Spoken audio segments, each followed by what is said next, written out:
Morning. How are you? It's been great, hasn't it? I've been blown away by the whole thing. In fact, I'm leaving.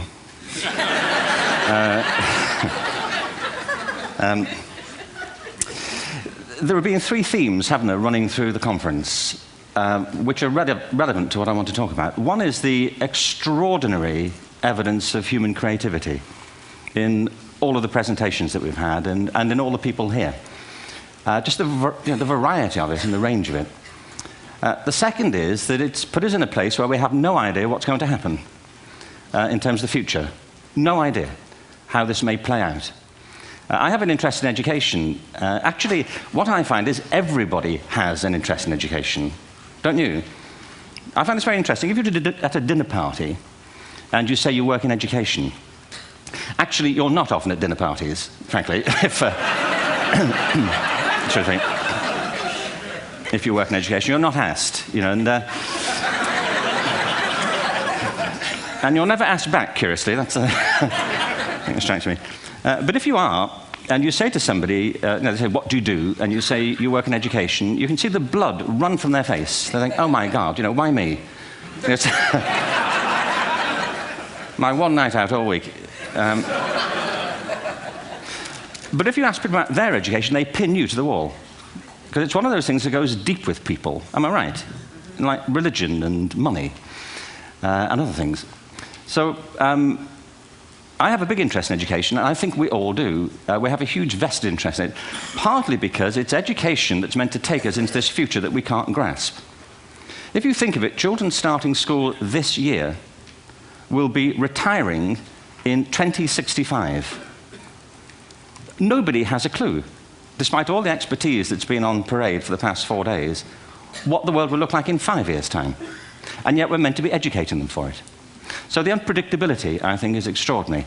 And the third part of this is that we've all agreed, nonetheless, on the really extraordinary capacities that children have, their capacities for innovation. I mean, Serena last night was a marvel, wasn't she? Just seeing what she could do. And she's exceptional, but I think she's not, so to speak, exceptional in the whole of childhood. What you have there is a person of extraordinary dedication who found a talent. And my contention is all kids have tremendous talents, and we squander them pretty ruthlessly. So I want to talk about education, and I want to talk about creativity. My contention is that creativity now is as important in education as literacy, and we should treat it with the same status. Thank you.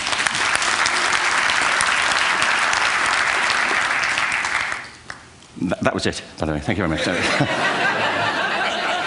So, 15 minutes left. Well, I was born... No, I had a great story recently, I love telling it, of a little girl who was in a drawing lesson. She was 6, and she was at the back drawing, and the teacher said this little girl hardly ever paid attention. And in this drawing lesson, she did. And the teacher was fascinated. She went over to her and she said, what are you drawing? And the girl said, I'm drawing a picture of God. And the teacher said, but nobody knows what God looks like. And the girl said, they will in a minute.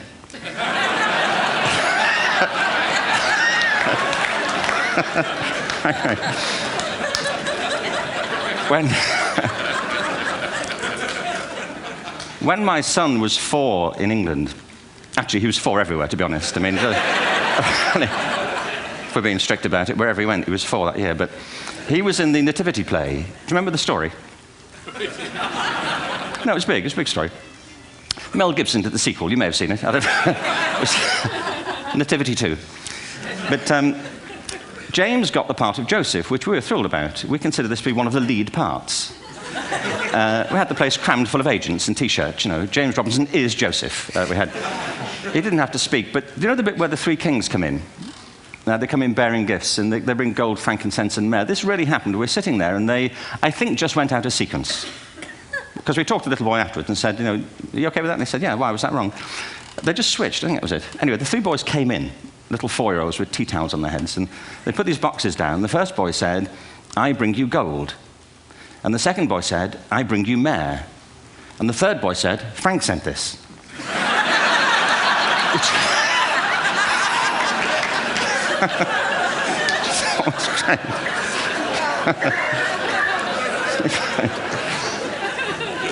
What these things have in common, you see, is that kids will take a chance. If they don't know, they'll have a go. Am I right? They're not frightened of being wrong. Now, I don't mean to say that being wrong is the same thing as being creative. What we do know is, if you're not prepared to be wrong, you'll never come up with anything original. If you're not prepared to be wrong. And by the time they get to be adults, most kids have lost that capacity. They have become frightened of being wrong. And we run our companies this, by the way. We stigmatize mistakes. And we're now running national education systems where mistakes are the worst thing you can make. And the result is that we are educating people out of their creative capacities. Picasso once said this. He said that all children are born artists. The problem is to remain an artist as we grow up.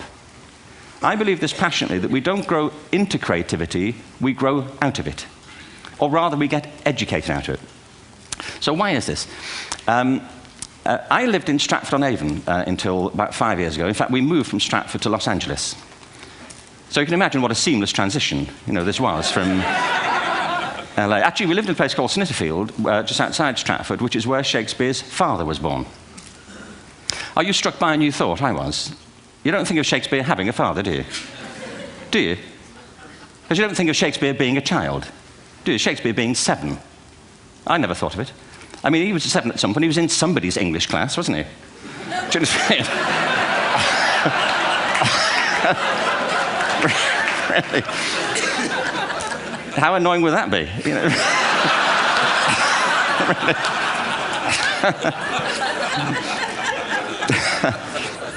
Must try harder. Being sent to bed by his dad, to Shakespeare. Go to bed now, to William Shakespeare, and put the pencil down, and stop speaking like that. It's confusing everybody.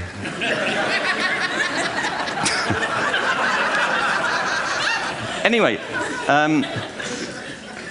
we moved from Stratford to Los Angeles, and I just want to say a word about the transition. Actually, my son didn't want to come. I've got 2 kids. He's 21 now, and my daughter's 16. He didn't want to come to Los Angeles. He loved it, but he had a girlfriend in England. This was the love of his life, Sarah. He'd known her for a month. Mind you, they'd had their 4th anniversary by then, because it's a long time when you're 16. Anyway, he was really upset on the plane. He said, "I'll never find another girl like Sarah." And we were rather pleased about that, frankly, because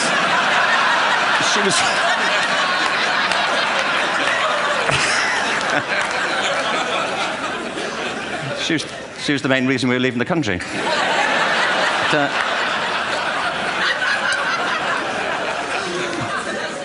But something strikes you when you move to America and when you travel around the world. Every education system on Earth has the same hierarchy of subjects. Everyone, doesn't matter where you go. You think it would be otherwise, but it isn't. At the top are mathematics and languages, then the humanities, and at the bottom are the arts, everywhere on Earth. And in pretty much every system, too, there's a hierarchy within the arts. Art and music are normally given a higher status in schools than drama and dance. There isn't an education system on the planet that teaches dance every day to children the way we teach them mathematics. Why? Why not? I think this is rather important. I think maths is very important, but so is dance. Children dance all the time if they're allowed to. We all do. We all have bodies, don't we? Did I miss a meeting? I think... Truthfully, what happens is, as children grow up, we start to educate them progressively from the waist up. And then we focus on their heads, and slightly to one side. If you were to visit education as an alien and say, what's it for, public education, I think you'd have to conclude, if you look at the output, who really succeeds by this, who does everything they should, who gets all the brownie points, who are the winners, I think you'd have to conclude the whole purpose of public education throughout the world is to produce university professors, isn't it? They're the people who come out the top, and I used to be one, so there, And I like university professors, but, we shouldn't hold them up as the high watermark of all human achievement. They're just a form of life. Another form of life. But they're rather curious, and I say this out of affection for them. There's something curious about professors. In my experience, not all of them, but typically, they live in their heads. They live up there, and slightly to one side. They're disembodied, in a kind of literal way. They look upon their body as a form of transport for their heads. It's... Don't they? It's a way of getting their head to meetings.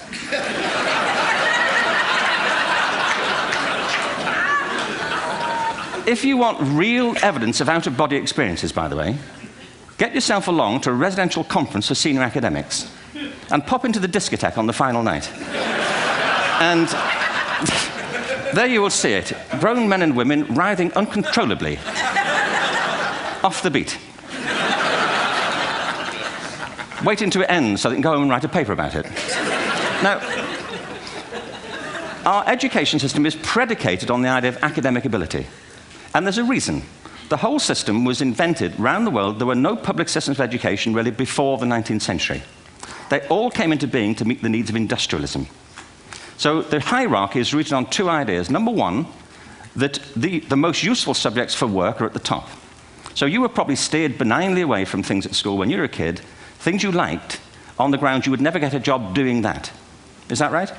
Don't do music, you're not going to be a musician. Don't do art, you won't be an artist. Benign advice, now profoundly mistaken.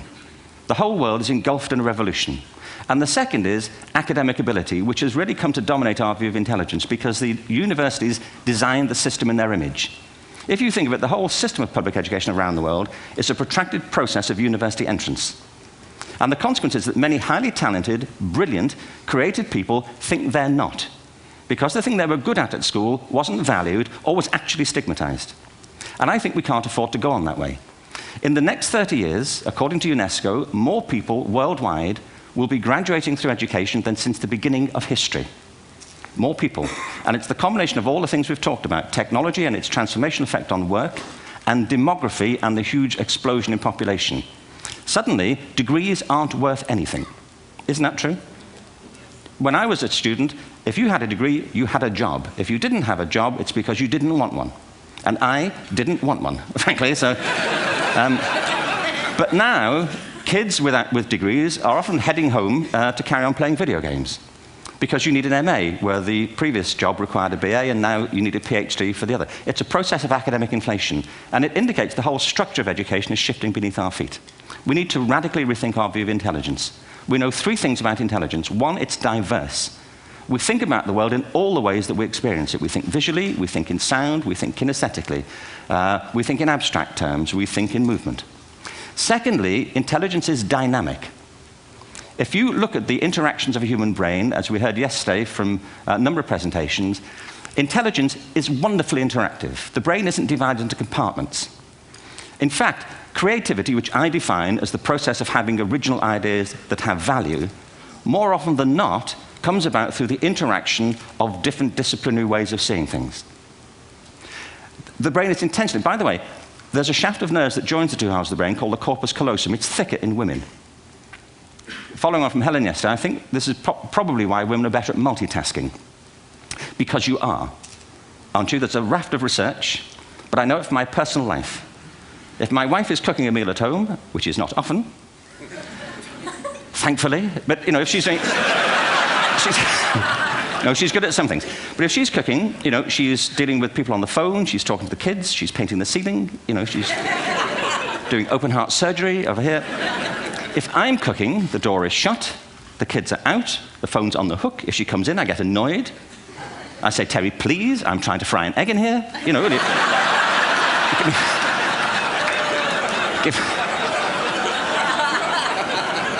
Give me a break. Actually, there was, do you know that old philosophical thing? If a tree falls in a forest and nobody hears it, did it happen? Remember that old chestnut?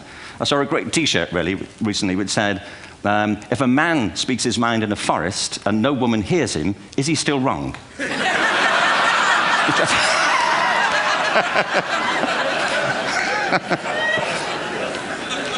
And the third thing about intelligence is it's distinct.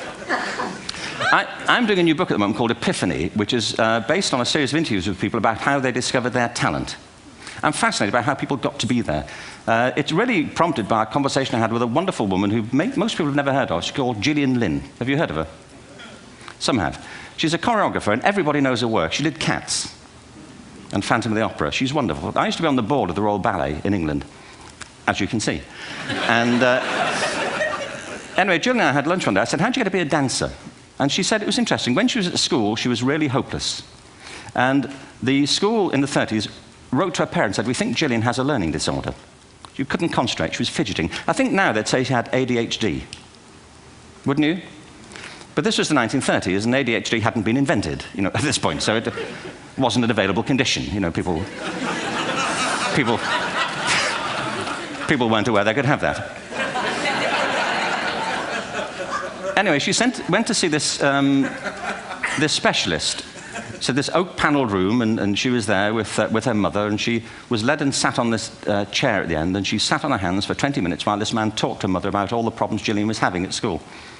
And at the end of it, because she was disturbing people, her homework was always late and so on, little kid of 8, in the end, the doctor went and sat next to Gillian and said, Gillian, I've listened to all these things that your mother's told me. I need to speak to her privately. So he said, wait here, we'll be back. We won't be very long. And they went and left her. But as they went out the room, he turned on the radio that was sitting on his desk. And when they got out the room, he said to her mother, just stand and watch her. And the minute they left the room, she said she was on her feet, moving to the music. And they watched for a few minutes, and he turned to her mother, and he said, Mrs. Lynn, Gillian isn't sick. She's a dancer. Take her to a dance school. I said, what happened? He said, she did. I can't tell you how wonderful it was. We walked in this room, and it was full of people like me. People who couldn't sit still. People who had to move to think. Who had to move to think. They did ballet, they did tap, they did jazz, they did modern, they did contemporary. She was eventually auditioned for the Royal Ballet School. She became a soloist. She had a wonderful career at the Royal Ballet. She eventually graduated from the Royal Ballet School, found her own company, the Gillian Dance Company, met Andrew Lloyd Webber. She's been responsible for some of the most successful musical theatre productions in history. She's given pleasure to millions, and she's a multi-millionaire.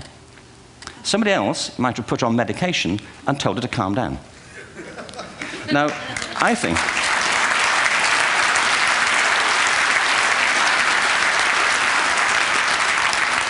What I think it comes to is this. Al Gore spoke the other night about ecology and the revolution that was triggered by Rachel Carson. I believe our only hope for the future is to adopt a new conception of human ecology, one in which we start to reconstitute our conception of the richness of human capacity. Our education system has mined our minds in the way that we've strip-mined the earth for a particular commodity, and for the future, it won't serve us. We have to rethink the fundamental principles on which we're educating our children. There was a wonderful quote by Jonas Salk, who said, if all the insects were to disappear from the earth, within 50 years, all life on earth would end. If all human beings disappeared from the earth, within 50 years, all forms of life would flourish. And he's right. What TED celebrates is the gift of the human imagination. We have to be careful now that we use this gift wisely and that we avert some of the scenarios that we've talked about. And the only way we'll do it is by seeing our creative capacities for the richness they are and seeing our children for the hope that they are. And our task is to educate their whole being so they can face this future. By the way, we may not see this future, but they will. And our job is to help them make something of it. Thank you very much. Bravo. Here.